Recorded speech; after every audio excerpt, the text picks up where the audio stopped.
cette prison. Les prisonniers n'ont pas le droit de porter de chaussures. Seuls les gardiens portent de lourdes bottes isolantes, car tout le sol de la prison est couvert de câbles à haute tension. Chaque jour, après 12 heures de travail, chaque prisonnier doit se mettre en rang pour retourner en cellule. Tous sont enfermés dans des pièces très étroites. Les 3 repas quotidiens ne consistent qu'en nourriture liquide, distribuée par des tuyaux. Chaque fois que la lumière blanche s'allume, ils n'ont que 7 secondes pour regagner leur chambre. Dès que la lumière rouge s'allume, quiconque ose franchir la porte reçoit une décharge à haute tension et meurt électrocuté sur le champ. John est également incarcéré ici pour une accusation infondée. En entendant les autres prisonniers, il apprit qu'aucun ne pouvait quitter cet endroit vivant, ce qui le décida à s'évader. Ainsi, John commença à observer attentivement les routines quotidiennes de la prison. Chaque fois que les gardiens faisaient leur ronde, il profitait du prétexte d'aller aux toilettes pour soulever discrètement le couvercle des toilettes et gratter continuellement la canalisation située derrière. Quand le temps imparti se terminait, il plaçait les mains derrière le dos et feignait le calme pour subir l'inspection. Un jour, John découvrit un indice crucial. Le gardien affecté à l'ascenseur ne portait pas de bottes isolantes et le prisonnier dans l'ascenseur n'était pas électrocuté. Cela devint sa seule voie d'évasion possible. Le lendemain, un nouveau groupe de prisonniers fut amené. Les organisateurs de l'évasion travaillaient normalement en apparence, mais en secret réussirent à faire entrer des barres d'acier. John emporta les barres aux toilettes et finit par briser la canalisation. Il creusa pendant plusieurs jours. À ce moment-là,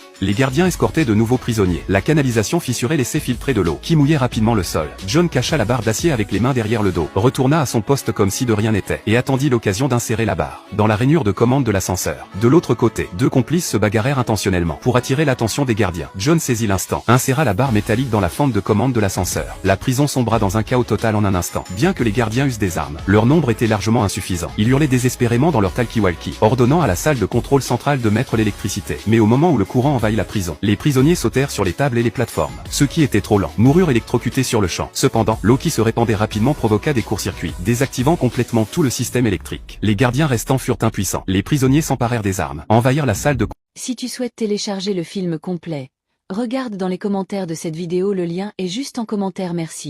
Les prisonniers n'avaient pas d'autre choix que de se jeter à l'eau et de nager de toute leur force vers la rive lointaine.